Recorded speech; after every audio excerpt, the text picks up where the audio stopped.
अस्सलाम वालेकुम। मैं मन सिटी मिटवर वाला हमद अल्लाह सारी काइनात खां मथां आहे। जेके वहम ऐं ख़्याल में अचे थो उन खां मथां आहे। अल्लाह रब्बुल आलमीन सभिनी जहाननि जो मालिक, कुदरत वारो, ताक़त वारो, सघ वारो अल्लाह अकेलो महबूद आहे।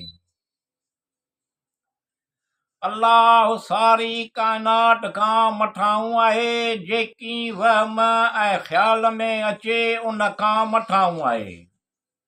अल्लाह रब्बुल आलमीन सभिनी जहाननि जो मालिक, कुदरत वारो, ताक़त वारो, सघ वारो अल्लाह अकेलो महबूद आहे।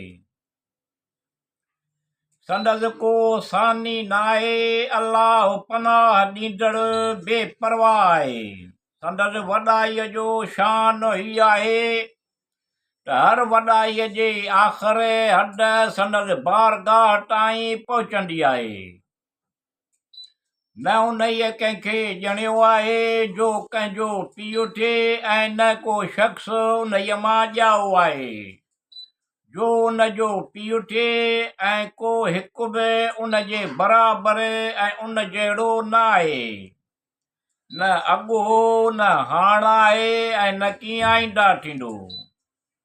अल्लाह तहज़ीम जे लाइक़ु वाहिद फ़र्द सान पैदा कंदड़ आहे। आम ख़ास ते रहम कंदड़ आहे। अल्लाह सारी काइनात खां मथां आहे। जेकी वहम ऐं ख़्याल में अचे उन खां मथां आहे। अल्लाह रब्बुल आलमीन सभिनी जहाननि जो मालिक, कुदरत वारो, ताक़त वारो, सघ वारो अल्लाह अकेलो महबूद आहे। पालण ऐं कमालियत ते आणण जंहिं सूरत में फ़क़ति ख़ुदा खे ताक़त आहे जो हर कंहिं शइ खे पाले ऐं कमालियत ते आणे सघे थो। पालण ऐं कमालियत ते आणण ऐं जंहिं सूरत में फ़क़ति ख़ुदा खे ताक़त आहे जो हर कंहिं शइ खे पाले ऐं कमालियत ते आणे सघे थो। अल्लाह रब्बुल आलमीन सभिनी जहाननि जो पालणहार आहे। अल्लाह सारी काइनात खां मथां आहे। जेके वहम ऐं ख़्याल में अचे उन खां मथां आहे। अल्लाह रब्बुल आलमीन सभिनी जहाननि जो मालिक, कुदरत वारो, ताक़त वारो, सघ वारो अल्लाह अकेलो महबूद आहे। ऐं ख़ुदा असीं तुंहिंजी इबादत करियूं था ऐं तोखां ऐं ख़ुदा हमराही ऐं मदद घुरूं था। ऐं ख़ुदा असीं तुंहिंजी इबादत करियूं था ऐं तोखां ऐं ख़ुदा हमराही ऐं मदद घुरूं था।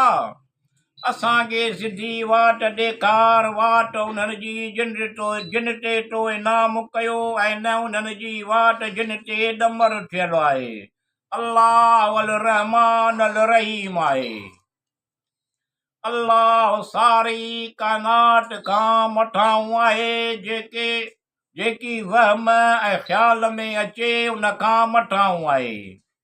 अल्लाह रब्बुल आलमीन सभिनी जहाननि जो मालिक, कुदरत वारो, ताक़त वारो, सघ वारो अल्लाह अकेलो महबूद आहे।